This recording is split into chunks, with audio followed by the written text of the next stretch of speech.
Muchas gracias, antes que nada, Presid, por la invitación.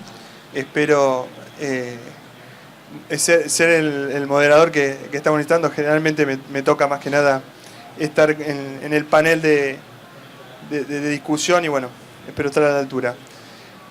Un poco para ponernos en el marco conceptual del cual vamos a hablar, este nombre, este escenario agro-hidrogeológico, y cuál es el consenso que encontramos entre los referentes en esta temática, o cómo ven los referentes de esta temática este problema, creo que va a ser importantísimo como para tomar decisiones a futuro, es decir, por qué camino tenemos que ir. Un poco para marcarles el marco conceptual en una gran superficie productiva del sudeste de Córdoba, Santa Fe, Buenos Aires, Santiago del Estero. Venimos teniendo un ascenso de la napa freática, que muchos ya hemos hablado, debido a un desbalance hídrico, en la cual nos deja frente a un escenario que es totalmente diferente al anterior, a lo que estábamos acostumbrados, teniendo grandes superficies que se pierde producción o se pierden directamente el cultivo en general. Con lo cual esto nos posiciona frente a una crisis realmente hidrológica. Después seguramente cada uno de los disertantes va a poder darnos su punto de vista, pero estamos frente a un punto de inflexión, a un punto crítico en el cual debemos tomar debemos tomar un camino a seguir. Para ello, bueno, Marcelo, es tu turno, por favor.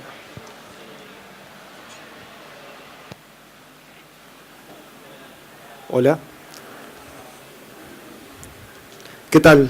Buenas tardes. Es un placer estar acá en este congreso y compartir lo que venimos haciendo en nuestro grupo de investigación. Nuestro grupo se llama Grupo de Estudios Ambientales y forma parte del Instituto de Matemática Aplicada de San Luis, el cual forma parte del CONICET y la universidad. Bueno, entonces yo les vengo a hablar un poco sobre los cambios hidrológicos en la llanura chaco-pampeana. ¿Qué evidencias hay de esos cambios? ¿Qué impactos producen? Y un poco sobre qué soluciones tenemos ante este problema. Bueno, entonces, como les decía, esta presentación voy a contar en primera parte evidencias de distintas partes de Argentina, de esta llanura, que dan cuenta de cambios hidrológicos que no se habían documentado antes. ¿Qué impactos tienen estos cambios y qué podemos hacer ante este nuevo escenario? Bueno, lo primero que les quiero mostrar es esta gráfica, que posiblemente ya la hayan visto porque ya se ha hecho famosa. En esta gráfica lo que vemos es la evolución del nivel de la napa en la zona de Marco Juárez desde los años 70 hasta la actualidad, en el cual vemos que en los años 70 la napa estaba alrededor de 11 metros y actualmente la tenemos fluctuando entre superficie y 2 metros. Son los puntos negros que ustedes ven. ¿Cuál? Bien. Buenísimo. Bueno, los puntos negros es la fluctuación, el nivel anual de la napa desde 1970 a la actualidad. Y por otro lado, esta línea punteada es la variación en las precipitaciones. Entonces lo que se ve claramente es un ascenso del nivel de napa, pero eso no se corresponde con un aumento en las precipitaciones, sino que las precipitaciones se mantienen más o menos constantes. Sí se observa que este pico de las precipitaciones, se observa un pico también en el ascenso de napa, y este otro pico acá también, pero la tendencia de largo plazo no puede ser explicada por un aumento en las precipitaciones. Lo que sí ocurrió en esta zona es un cambio en los sistemas de producción. En este caso, lo que muestra el trabajo es cómo en ese mismo periodo de tiempo aumentó la superficie con soja. Bueno, esa es la primera evidencia. zona de Marcos Juárez. Otra situación, nos vamos más hacia el oeste, provincia de San Luis. En este caso vemos también el nivel de Napa para distintos periodos, años atrás, desde el 70 hasta la actualidad. La línea roja es el valor promedio de la Napa, en la cual también vemos que en los últimos 20, 30 años un ascenso de Napa que va desde los 5 metros hasta los 10 metros. Y en esta región en particular una cosa que se observa es que los ascensos de Napa generan nuevos humedales, y estos nuevos humedales con el tiempo comienza a correr el agua y se comienzan a formar nuevos cursos de agua, como este que ven acá. Este es un curso de agua que se formó en muy pocos años, y lo llamativo es que la tasa de formación de estos ríos no se ha documentado en otras partes del mundo. Y esto se da en una región con pendiente. En otras zonas donde se da este problema de exceso de agua, se traduce en mayor inundación y superficie anegada. En este caso, como tenemos pendiente, cuando se produce el ascenso de Napa, se produce la formación del humedal y posteriormente se produce una incisión que favorece la formación de este curso de agua. Y en esta zona en particular, además, se da el problema de que, al ser una zona semiárida, cuando la Napa se acerca a la superficie, se produce una concentración evaporativa de esa agua freática que genera también problemas de salinización. Cuando uno mira los perfiles de sedimento en las paredes que se forman, uno puede analizar cuánto es el tiempo que estuvieron esos sedimentos ahí. Y uno puede decir durante cuántos años no hubo ríos en ese paisaje. Y el análisis de esos sedimentos dice que por lo menos más de 10.000 años nunca corrió agua por ese paisaje. Y ahora sí está corriendo. Bueno, entonces, otra evidencia de un cambio hidrológico en la región. Otra tercera evidencia es en la zona de Santiago del Estero, en el cual uno puede hacer un análisis a partir de imágenes satelitales, qué zonas se fueron inundando a lo largo de los últimos 40 años. Y en conclusión, lo que se observa es que actualmente se están inundando zonas que antes no se inundaban. Cada vez se inundan zonas más altas en el paisaje, en el cual no hay evidencias de que en los últimos 30 o 40 años se hayan inundado. Bueno, y en este caso la última inundación que se produjo en este periodo no se dio particularmente no estuvo asociado a un aumento en las precipitaciones, sino que precipitaciones apenas por encima de la media provocaron este proceso de inundación que no se había documentado antes. En los tres casos que les mostré, las evidencias indican que las lluvias por sí solas no pueden explicar este nuevo escenario hídrico donde tenemos napas más superficiales, tenemos áreas inundadas que antes no se inundaban, tenemos formación de nuevos cursos de ríos. Entonces, toda esta secuencia de eventos y piezas dispersas apuntan a que principalmente lo que ocurrió es un cambio en el balance hídrico, no mediado por las precipitaciones, sino mediado principalmente por un cambio en el uso del suelo. En todos estos sitios que les mostré hubo cambios en el uso del suelo, desde sistemas que evapotranspiraban más hacia sistemas que ahora evapotranspiran menos. Al evapotranspirar menos tenemos excedente hídrico que, acumulado a lo largo de varios años, generan estos tipos de problemas que estamos viendo. Bueno, entonces, muy brevemente, ¿cuáles son los impactos de este nuevo escenario hidrológico? Son muy diversos, algunos son más evidentes que otros. claramente hay una reducción del área cultivable, es lo más evidente, áreas que no se pueden sembrar o áreas que se sembraron y luego se inundaron y no se pueden cosechar. Hay caídas de rendimientos tipo subclínicos que no los vemos, que tenemos la napa a menos de 1 metro y tenemos rendimiento menor que el que deberíamos tener por un problema de falta de oxígeno para las raíces. Bueno, dificultades logísticas, daños a la infraestructura, deterioro de la vegetación nativa, disminución del valor de los campos que tenían la mejor aptitud para producción agrícola, ahora están anegados, salinizados o convertidos en lagunas. Entonces el daño económico por pérdida de valor de los campos es importante. Lo que es cierto también es que este impacto no es parejo para todos. No le impacta lo mismo a un productor que está en el bajo que a un productor que está en la loma.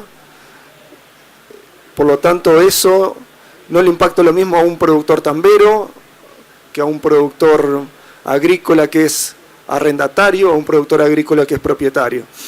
Y eso es importante tenerlo en cuenta para después pensar en las soluciones a este problema.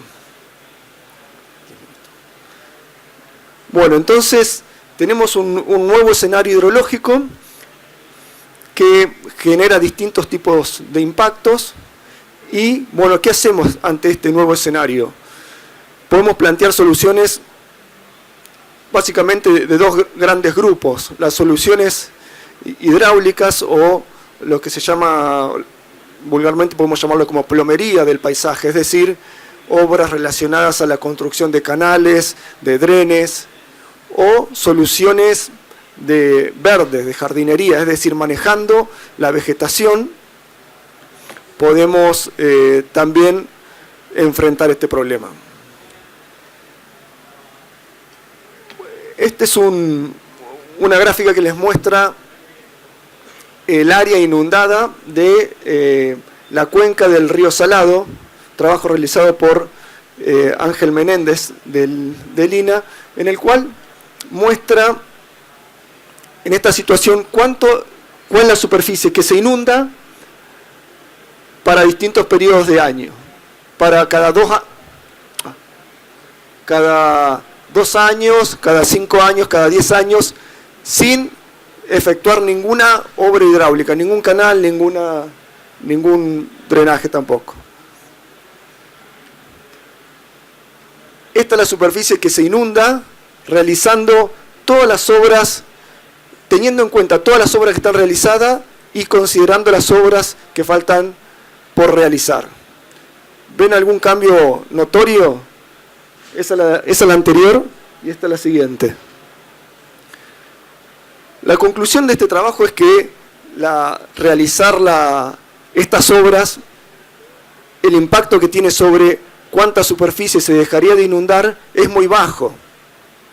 ¿Por qué? Porque el paisaje es muy plano, entonces todos los canales que se hagan tienen un efecto muy localizado. Ese es el problema de las planicies, que generan muy poco gradiente para evacuar el agua. Entonces, las soluciones, en este caso, de estas obras realizadas y las que faltan realizar, no van a afectar en gran medida el área que se dejen inundar en esta región. Existen otras soluciones que han dado resultado en otras regiones. En buena parte de Estados Unidos los problemas de anegamiento se solucionaron mediante la construcción de sistemas de drenaje. Acá en nuestra región, en algunas zonas, se están empezando a probar sistemas con drenes topo, que es una máquina que va dejando un tipo canal a partir de una bocha a una profundidad de 75-80 centímetros para favorecer la salida rápida de agua. Es una labor bastante costosa y que las pocas experiencias que hay no muestran resultados tan satisfactorios por un problema de que la vida útil de estos es muy corta y además es necesario tener un lugar hacia donde evacuar ese exceso hídrico.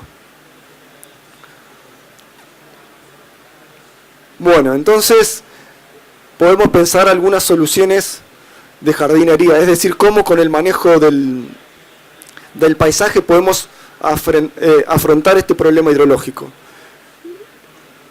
Acá lo que les muestro es una simulación para esa zona similar a la que les mostraba la anterior con la simulación hidrológica, pero esta es más hacia en el extremo noroeste de la provincia de Buenos Aires, en la cual se simularon tres manejos. Un manejo con solamente maíz tardío, otro manejo que era un manejo de cobertura más soja y un tercer manejo que era todo pastura.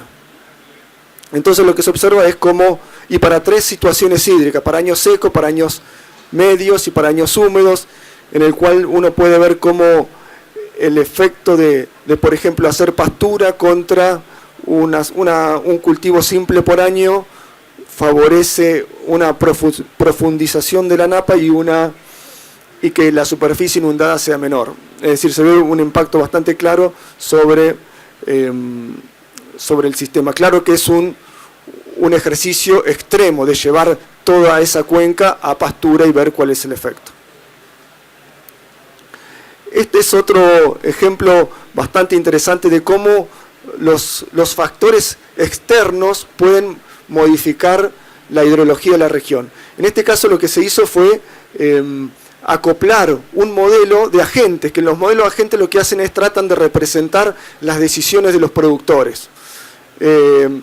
Es un modelo que ya está calibrado y que se ve que funciona bastante bien en cuanto a cómo deciden los productores qué cultivos hacer en base a una serie de variables. Entonces, a este modelo, a su vez se lo asoció, se lo acopló a un modelo hidrológico y se le plantearon dos escenarios. Un escenario en el cual el trigo tenía un precio bajo y otro escenario en el cual tenía un precio alto. Entonces lo que se veía es que claramente con un trigo con precio alto, la superficie trigo-soja aumentaba a lo largo de este periodo de tiempo, mientras que con bajo precio de trigo, la superficie de trigo-soja es muy baja. Entonces, si uno analiza cuál es el impacto del precio del trigo desde el punto de vista hidrológico, lo que encontraba era que la región tenía una profundidad de napa más profunda con el precio de trigo alto que con el precio de trigo bajo. Es decir, que un factor externo como el precio del trigo te cambia el esquema de decisión que se produce, y este cambio en las decisiones y en la secuencia de cultivos genera un impacto sobre la profundidad en la napa de la región y sobre el área inundada y el área con posibilidades de inundarse, ¿no? Bueno, un poco más sobre cómo el manejo puede afectar la profundidad de napa. En este caso, lo que les quería mostrar también es una simulación. La forma de analizar el efecto del manejo de la vegetación es haciendo observaciones a campo, los cuales son bastante limitadas y son bastante costosas, o utilizando modelos hidrológicos previamente calibrados. Por eso les muestro bastantes resultados de modelos. Este caso muestra cuál es la profundidad de la napa para dos situaciones: para una agricultura fija, con una secuencia trigo-soja, maíz-soja, y un sistema mixto de 4 años de pastura y 4 años agrícolas para la zona del noroeste de la provincia de Buenos Aires.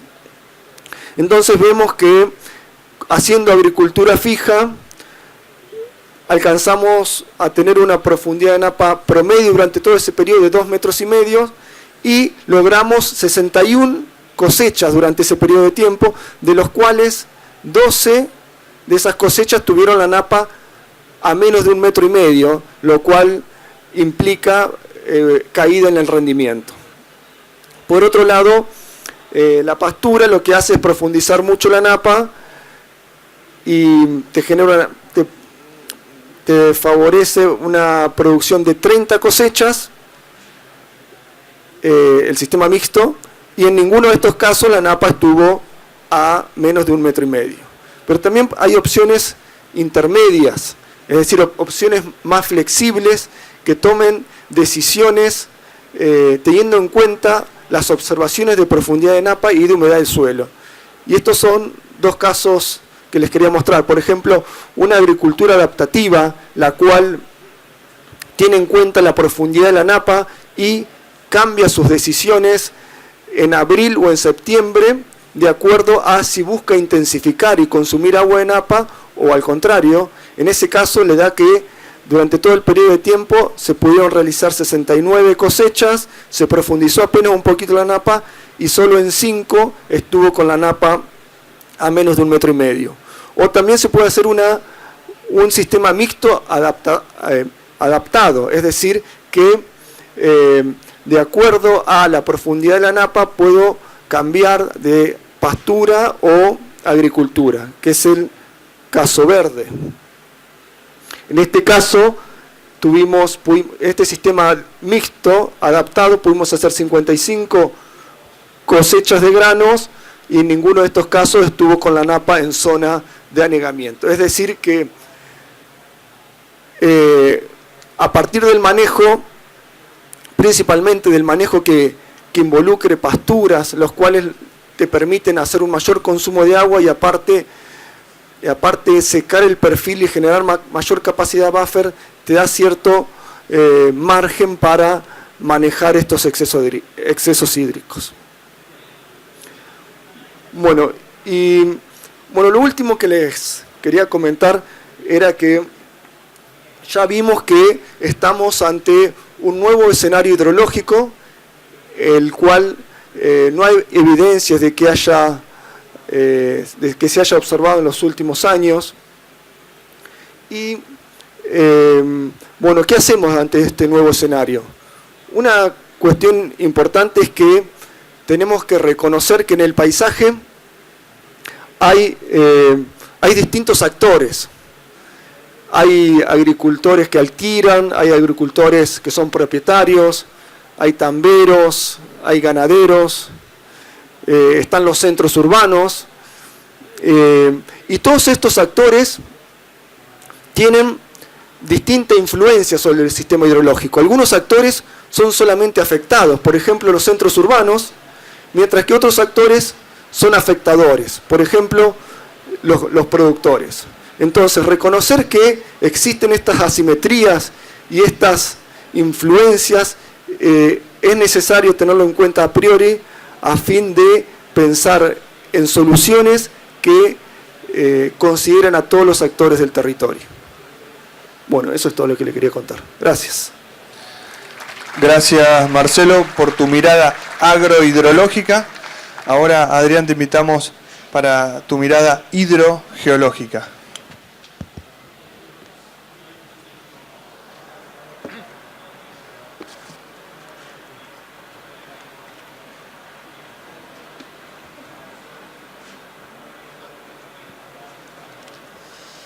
Bueno, gracias a todos, buenas tardes, gracias por invitarme, por estar acá y poder comentar algunas cosas desde la mirada de la hidrogeología, fundamentalmente.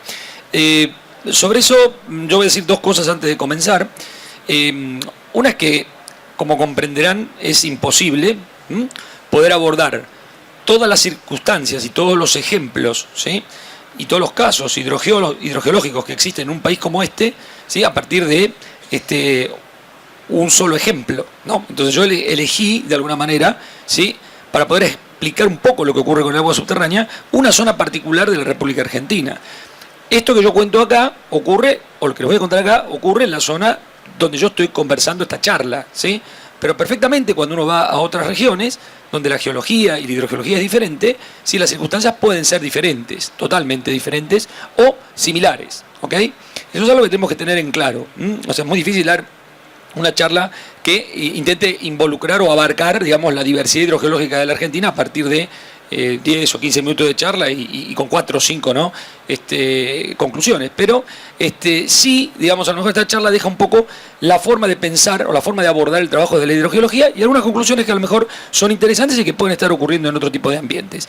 Yo en particular, como me tocó trabajar en esto, voy a contarles un poco cuál es el comportamiento regional del nivel freático frente a los excesos hídricos en el oeste de la llanura chacoparanense argentina, ¿sí? Bien, por ahí inicialmente habría que definir un poco, es un trabajo publicado, ¿sí? Lo pueden encontrar incluso por la web, ¿no es cierto? Y tal vez sería importante por ahí comentar un poco cómo definimos a este área, ¿no? O qué involucra este área, qué significa que venga el geólogo y me diga que esas son la región de la chacoparanense, entonces no sé ni lo que es la cuenca de chacoparanense. Bueno, por eso, entonces, digamos que es lo que normalmente nos han enseñado de chicos como la pampa arenosa, ¿sí? Para los que por ahí recuerdan algo del secundario alguna vez, ¿sí? Y en realidad comprende una zona la cual incluso puede tener hasta dificultades de definirse geológicamente, ¿sí? Hay un trabajo por ahí ya muy simple y un poco antiguo, de unos 20 años, pero no por eso menos eficaz, ¿no? En el cual se usó un criterio para un poco delimitar esta región, ¿sí? Y es, digamos, para que ustedes se lo ubiquen geográficamente, el oeste de la provincia de Buenos Aires abarcaría una parte de la sur de Santa Fe, parte del norte, sí, de la provincia de La Pampa y una parte también sur de la provincia de Córdoba, ¿no? Hay una cartografía que involucra un poco esta región, ¿sí? Realizada por Villegas en el año 97, que también está disponible, fue publicado eso, así que también está disponible por ahí, y eventualmente, digamos, el trabajo intenta focalizarse en esa zona, ¿no? Aunque en realidad, como fue un trabajo mixto entre hidrogeólogos y hidrólogos, no pasa un poco lo que ocurre siempre, ¿no? Para los hidrólogos, digamos, este es un trabajo vinculado a la cuenca del río Quinto, ¿sí? Para los hidrogeólogos este es un trabajo vinculado, ¿no es cierto?, a como la van ahora, la subregión hidrogeológica 2. Claro, bueno, porque la mirada puede cambiar, ¿no es cierto?, en función de cada disciplina. Básicamente, ¿qué es lo que abarcaba el trabajo? Bueno, la idea, digamos, es analizar un poco los excedentes o la historia que había de los excedentes y del comportamiento de los famosos derrames del río Quinto, ¿no? Y tratar de ver si se podía incorporar un nuevo análisis, ¿sí? Que involucrara al agua subterránea como un factor, ¿no es cierto?, de consideración, digamos, en este esquema, que en trabajos anteriores, como vamos a ver ahora, eso no se había, digamos, involucrado por lo menos en forma determinante. Bueno, lo que básicamente se hizo en esa oportunidad es la recopilación y validación de datos, como siempre, ¿no? Y un análisis de la información y luego, en función de análisis, digamos, estadísticos relativamente sencillos y de una cartografía temática regional, se arribaron a algunas conclusiones, ¿sí? Que van a notar que incluso llevan algún correlato o relación con algunas de las cosas que comentó Marcelo, ¿no? Menos mal. Bien, desde la mirada de los hidrogeólogos, el área de estudio es esta, ¿no? Y si el área de estudio es esta, ¿no es cierto?, lo primero que tenemos que comprender es cómo es la hidrogeología de la zona. Por supuesto, digamos, no voy a convertir esto en una clase de geología, ¿no? Pero básicamente, ¿no es cierto?, la primera pregunta que hay que hacerse, sí, es, bueno, ¿cuáles son los acuíferos, no, de toda esta secuencia? Porque esta secuencia que ven acá, sí, está bien esto, ¿no? Sí.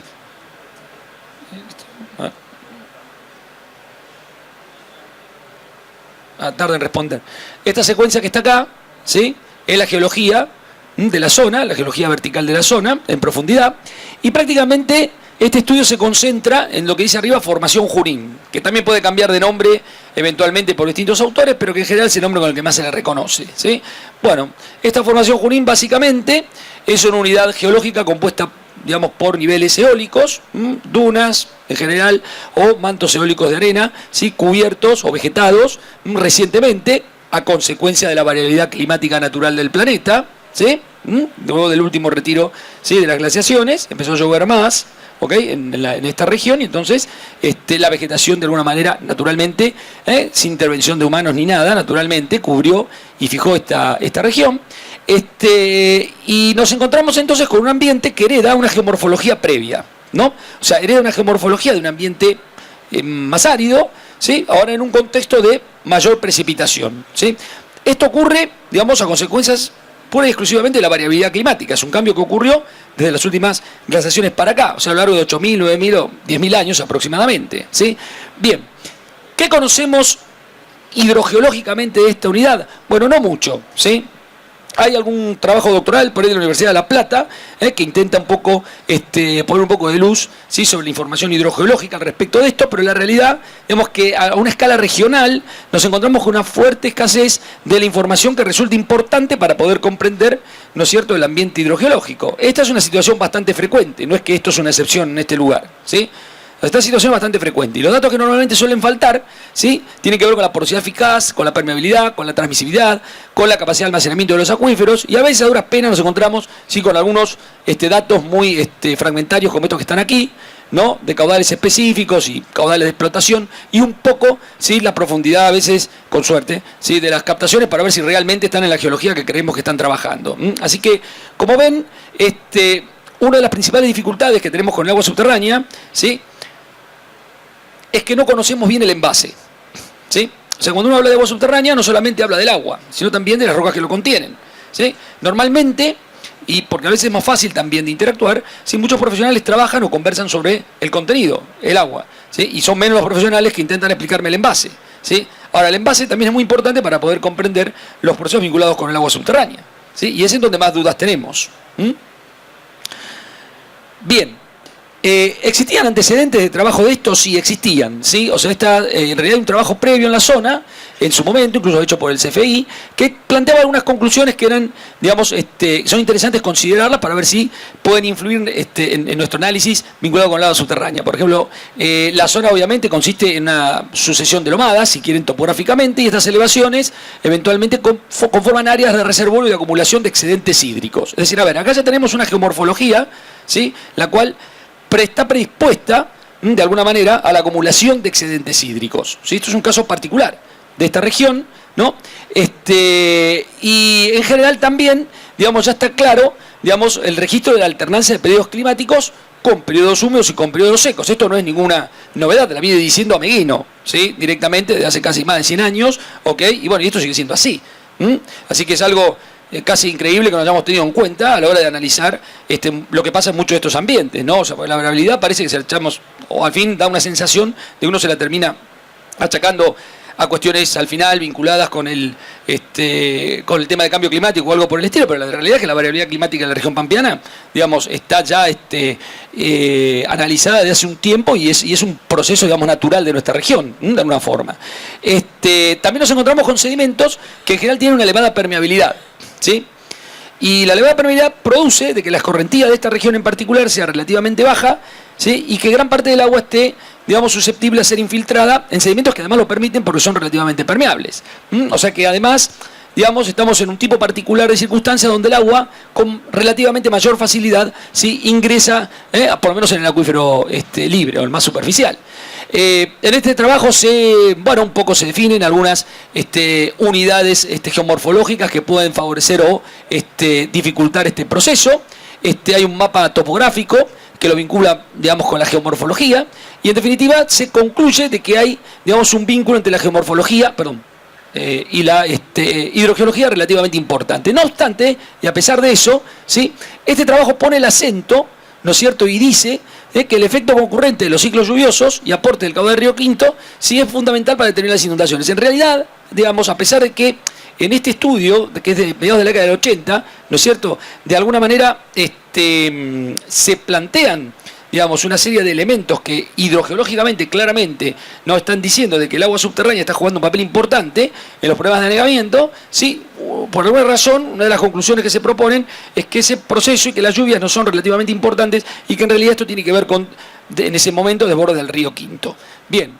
Y incluso se pone el acento en que hay una limitada participación de las precipitaciones. Estoy leyendo un trabajo que es histórico. Bien, frente a esto, que evidentemente, digamos, no puede resultar un poco contradictorio y no resultó tan así, digamos, a lo largo de nuestro trabajo, lo que empezamos a notar, digamos, es que en realidad el agua subterránea tenía, ¿sí?, o la dinámica del agua subterránea, ¿sí?, tenía una importancia, digamos, un poco más determinante en los procesos de anegamiento de la región de lo que se había hablado, lo que se había visto en este trabajo. Pero ¿cuál es el problema que se enfrenta acá, ¿no? O sea, ¿por qué, digamos, a veces aparece algo así como mejor resuelto el problema hidrológico, ¿sí?, y no tan resuelto o entre biombos el problema del agua subterránea? Bueno, porque el agua subterránea tiene algunas características en cuanto al manejo de información, como por ejemplo, que muchas veces las secuencias de datos fratimétricos son incompletos, ¿sí? O sea, uno puede por ahí tener a lo mejor en tal o cual ciudad, o tal o cual punto, o depender de tal o cual grupo de investigadores, sí, que a lo mejor tienen, ¿sí?, una pequeña red o uno o dos puntos de mediciones continuas, pero a la hora de tratar de extrapolar eso a una escala regional, nos encontramos con una fuerte, digamos, falta de información, ¿sí? Que es un poco lo que ocurría acá, ¿no es cierto? En general, por supuesto, todo lo que tiene que ver con lluvias tiene una longitud y una representatividad mucho mayor, y lo que tiene que ver con aguas subterráneas, sí, prácticamente es un dato muy escaso y es mucho menos representativo, ¿no? Y además también hay discontinuidades en los datos, en los pocos datos fretimétricos, hay muchas veces discontinuidades, ¿sí? O sea, periodos de no medición, ¿sí?, que pueden obedecer a causas de lo más inverosímiles y no pueden no tener nada que ver con cuestiones naturales, y bueno, y eso también, ¿no es cierto?, hace perder esta información, ¿no es cierto?, del ambiente. Así que esta es una dificultad grande, ¿sí?, y es una de las dificultades que uno choca en este sitio en particular y en muchos otros también, ¿sí?, y en muchos otros también. Finalmente, y un poco como primera consecuencia de este trabajo, no hay una consecuencia más hidrológica, fue el grupo de hidrología en realidad que trabajaba junto con nosotros, ¿no es cierto? Lo que analizan es que los excedentes hídricos de la región alcanzan un orden de 150 a 250, ¿sí?, milímetros por año. Es decir, a ver, esta es una región en donde desde el punto de vista, digamos, de la disponibilidad de agua hay un excedente hídrico relativamente muy importante, ¿sí?, y donde además ese excedente hídrico no encuentra buenas posibilidades de evacuación por la escorrentía superficial. Donde además esto ocurre sobre una litología o sobre una geología muy permeable, sí, que facilita o permite su relativamente rápida infiltración. Entonces es fácil concluir de que casi toda el agua, sí, que eventualmente precipita, rápidamente alcanza o intenta alcanzar o percola, digamos, alcanzando los niveles saturados, ¿no? Y si alcanza los niveles saturados, obviamente lo que pasa es que los niveles del agua aumentan, ¿sí? Si yo estoy teniendo un periodo, ¿sí?, por ejemplo, seguido, con varios años de excedente hídrico, ese valor es acumulativo, ¿sí? Es como si estuviera cargando el envase todo el tiempo. Si yo tengo años, por ejemplo, donde no llueva tanto, donde los excedentes sean relativamente menores, o años más secos, entonces no ocurriría este proceso. Y eventualmente el agua subterránea se movilizará, ¿sí?, por el gradiente hidráulico regional de agua subterránea, que ahora vamos a ver que también tiene sus complicaciones, ¿sí? Bien. Acá solo para mostrar algo, ¿no es cierto?, de los datos que se disponen, fíjense que en este trabajo en particular, la única serie relativamente larga de periodos de mediciones de niveles piezométricas estaba en la Bulaya en aquel momento, ¿no es cierto?, y después había mediciones, ¿no?, en periodos de 1, 2, 3 años, 4 años, ¿sí?, muy cortas, muy breves, ¿sí?, que ofrecían muchas, o sea, a ver, era como decir así, yo tengo una información regional, muy corta, muy breve y muy discontinua, ¿sí?, y una información, sí, bueno, relativamente más continua, ¿no?, y más longeva a lo largo del tiempo, pero solamente en un punto, ¿no? En una región que, como vieron, es relativamente bastante grande.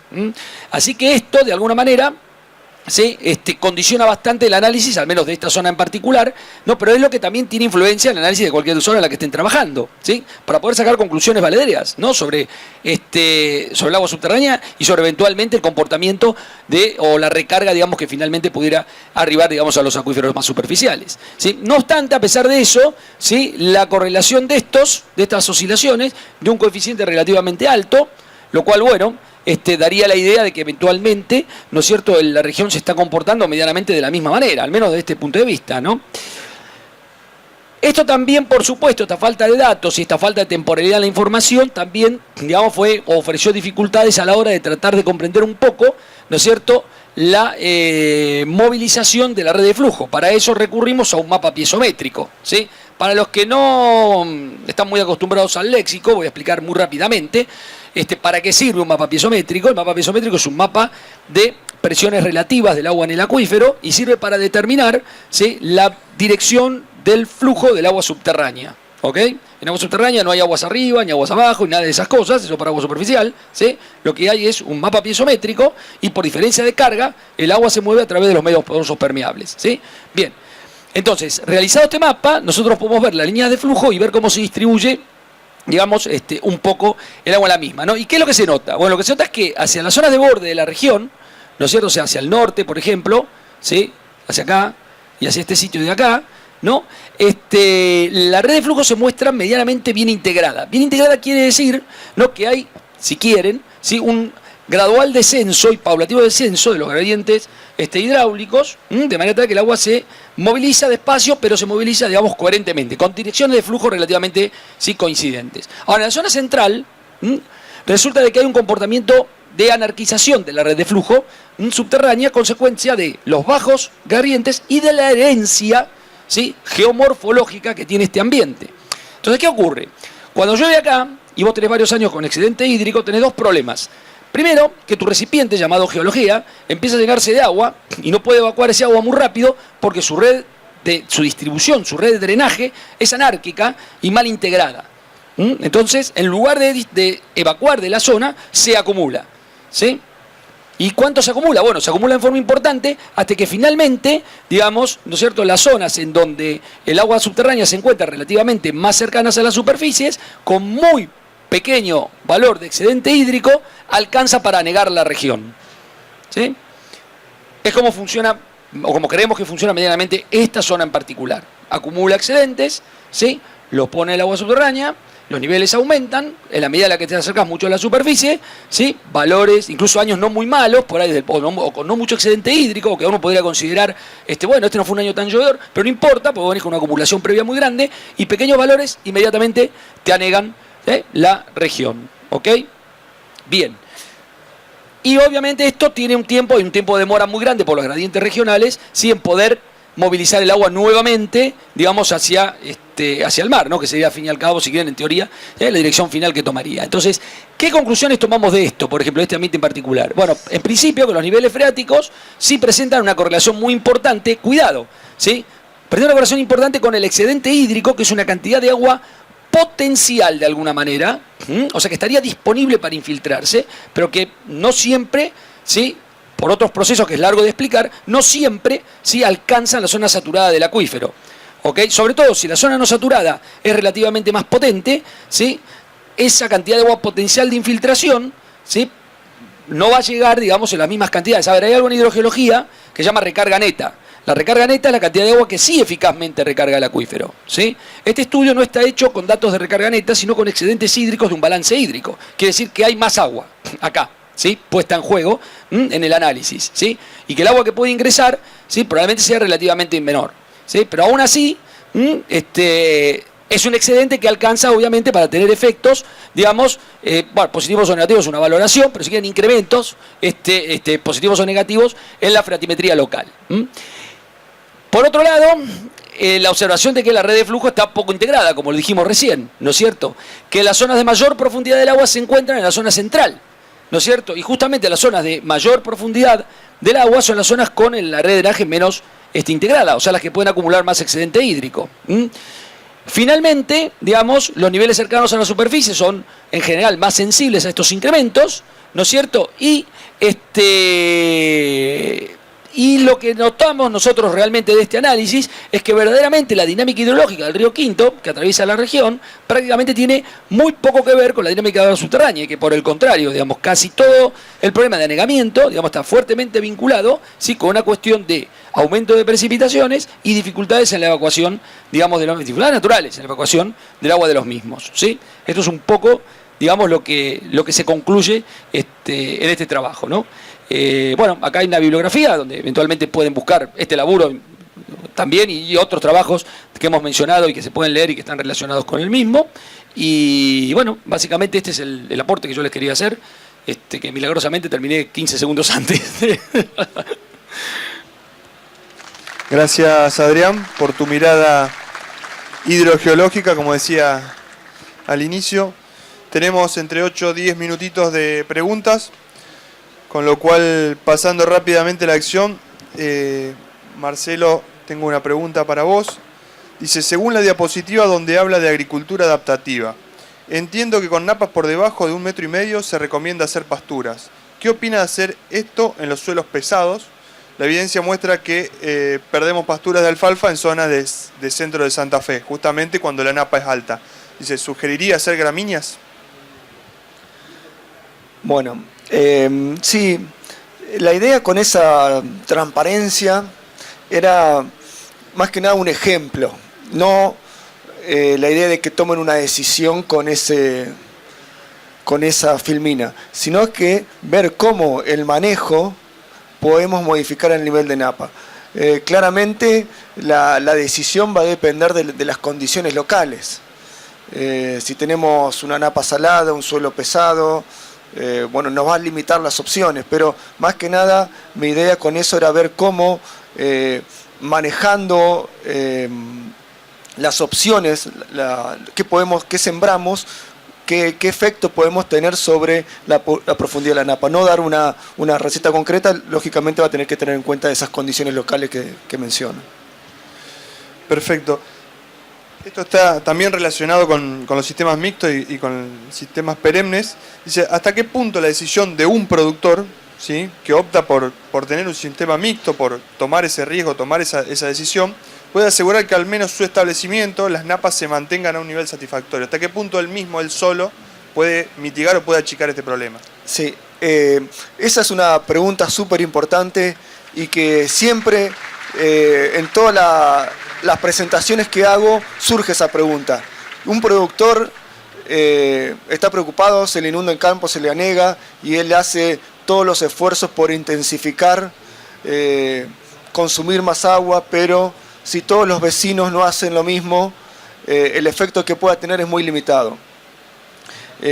La respuesta concreta va a depender del contexto del paisaje donde esté inserto, pero la conclusión es que un poco la última filmina que yo les mostraba, el agua superficial y el agua subterránea, lo que te hace una conectividad en el paisaje. Lo que yo hago afecta al vecino y lo que el vecino hace me afecta a mí.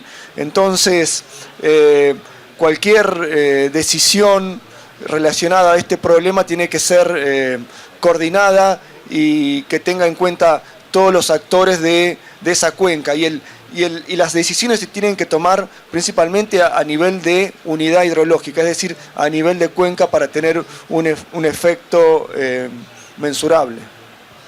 Perfecto.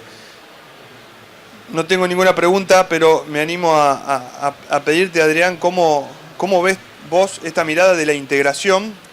Marcelo habló del pilar verde, de la jardinería, del manejo agronómico, del incremento del consumo de agua por parte de los sistemas productivos y de la parte hidrológica de las redes de drenaje, que en muchos casos son necesarias porque sabemos que a veces tenemos lotes o superficies muy grandes que están durante 5 años inundados y no hay forma de sacarle el agua si no es con una red. ¿Cómo ves vos esta integración? ¿Crees que es el camino? ¿Cómo es tu...? Bueno, yo lo que creo es que, y siempre he creído que la clave de estos lugares no pasa por una solución específica, sino que pasa en realidad por varias. Y cuando tenemos varias soluciones combinadas, lo que necesitamos es gestión, ¿no? Entonces, yo creo y soy convencido que en el ejemplo que yo tomé y en muchos otros también, porque vale también la aclaración, la gestión es la clave. Entonces, para la gestión, para poder trabajar en gestión, uno necesita conocer todo: el ambiente hidrológico, las condiciones hidrometeorológicas y el ambiente hidrogeológico, ¿no? Y en función de las tres cosas, tratar de buscar cuál puede ser la combinación más favorable, porque el objetivo final es hacerlo productivo, ¿no es cierto? Y el objetivo final es que esa productividad, digamos, si querés, sea sostenible a lo largo del tiempo y no ambientalmente sostenible, por supuesto, y no decaiga, digamos, ¿no es cierto? O no se pierda, digamos, ¿no? En procesos tipo serrucho, ¿no? O sea, años productivos y años que son malos, entonces ¡pum! Entonces, para lograr eso, ¿sí?, necesitas una mirada de gestión muy integrada, ¿no? Marcelo apunta a cosas muy importantes, que es el efecto antrópico que tiene en estos sistemas, ¿sí?, o gran parte de lo que tiene el efecto antrópico sobre estos sistemas, ¿no? Y vos fíjate, si yo a lo mío que es natural encima le vuelco el efecto antrópico, las conclusiones podrían ser muy diferentes, no por lo buenas, ¿no?, sino justamente, ¿no? Y de hecho el oeste de la provincia de Buenos Aires y el sur de Santa Fe no ha sido un lugar, digamos, donde la verdad no se ha tenido éxito, digamos, con una solución en particular. La solución hidráulica, sabes bien que ha predominado durante los últimos 50 años y a la larga no dio las soluciones que por ahí se esperaban. Bueno, no las dio porque nunca hubo una gestión integral y una mirada integral del recurso hídrico. Yo creo que ese es el secreto, ¿no? Y eso nos cuesta, ¿viste? No somos una sociedad tampoco muy predispuesta para este tipo de cosas, ¿no? Está claro. Entonces el rumbo... Estamos de acuerdo, creo que estamos llegando a un consenso agro-hidrogeológico en el cual la mirada debe ser integral, por eso es agro-hidrogeológico, por eso estamos sentados acá, ustedes dos principalmente, en la cual el pilar verde tiene que jugar un rol fundamental, el consumo de agua, el incremento del consumo de agua. La hidráulica sin duda es un pilar también fundamental, y tomo de Marcelo la unidad básica que dijiste, la cuenca, Marcelo. ¿Cómo podemos motivar, cómo podemos contagiar al resto de los productores en esa cuenca, por ejemplo, que nos comentaba en Santa Fe, que el esfuerzo individual sabemos que no alcanza un logro aceptable? ¿Cómo podemos contagiar al resto de los productores? ¿Cuáles serían las herramientas? La pregunta que te hago ¿es con incentivo, es con contagio o necesita tal vez de alguna otra ayuda u obligación? Bueno, la verdad es que es difícil que yo te pueda dar esa respuesta, pero lo más importante para reconocer es que, como decía hoy, no todos son afectados de la misma manera. Entonces, un productor que está en la loma, que no es afectado por problemas de inundación, un productor que arrienda, también es poco afectado. Entonces, el efecto contagio, el efecto motivación, pienso que puede ser bastante limitado. Una acción de ese tipo. Entonces, reconocer que hay algunos que son solamente afectados y otros que por más que intenten intensificar no van a lograr nada si los otros, los afectadores que están más arriba en la cuenca hacen algo. Es decir, tener en cuenta eso me parece que es importante y posiblemente me parece que va a tener que venir de una intervención de gestión y a partir de posiblemente de una intervención del gobierno o de algún ente que ordene y que tenga en cuenta el bien común de esa cuenca, que no solamente tenga en cuenta los beneficios o los servicios agropecuarios, sino también la producción agropecuaria, sino también otros servicios que pueden aportar esos ecosistemas. Es decir, que todos los actores que se apropian de servicios y bienes de esos ecosistemas deberían estar representados en la toma de decisiones. O sea, ¿crees que puede ser incluso un esfuerzo público-privado en ese caso, productor y Estado, trabajando en algún sistema, ejemplo de consorcio, como por ejemplo tiene la provincia de Córdoba u otras provincias? Sí, podría ser un sistema que se utiliza mucho en regiones que tienen problemáticas de agua, es el concepto de fondos de agua, en el cual todos los actores relacionados al sector hídrico, a la producción y a la calidad del agua se reúnen en estos fondos a fin de asegurar la provisión y la regulación hídrica de una cuenca. Una de las últimas preguntas me dice: el corredor hídrico que proponen, que une Río Segundo, Tercero, Cuarto y Quinto, ¿solucionaría el desagüe de la cuenca? Habla de esa mega obra, me parece. Sí, no puedo dar una respuesta. La verdad que la forma de evaluarlo es con un modelo hidrológico en el cual se plantee esa obra y ver qué efecto tiene. No sé si alguien lo habrá hecho. Bien. Bueno, no viendo más preguntas, no sé, Adrián, si te quedó algo por agregar. Marcelo. Muy breve, ¿no? Un detalle muy breve.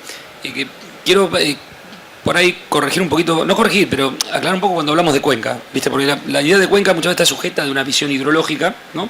Con las características que eso tiene, y en muchas áreas de llanura la cuenca hidrológica no coincide con la cuenca hidrogeológica, ¿no? Tal vez habría que planteárselo de una mirada más de ecorregiones hídricas, ¿no? O algo que nuclee, ¿sí? A lo mejor un conjunto de cuencas superficiales contenidas en un área acuífero, ¿no? Definido geológicamente, pero que todo responde a un comportamiento, ¿sí? Hidrológico y hidrogeológico relativamente similar, ¿no? Lo digo esto para despegar a la gente la idea típica, ¿no? De cuenca, que siempre es muy hidrológica y que en la llanura, la verdad, no hay correlato, ¿no? O sea, no hay correlato entre la cuenca superficial y la hidrogeología subterránea, ¿no? Bueno, creo que hemos llegado al consenso agrohidrogeológico, hemos puesto de acuerdo. Las palabras claves es cuenca, pilar verde, pilar azul o pilar gris como nucleador. Así que bueno, de mi parte, muchísimas gracias.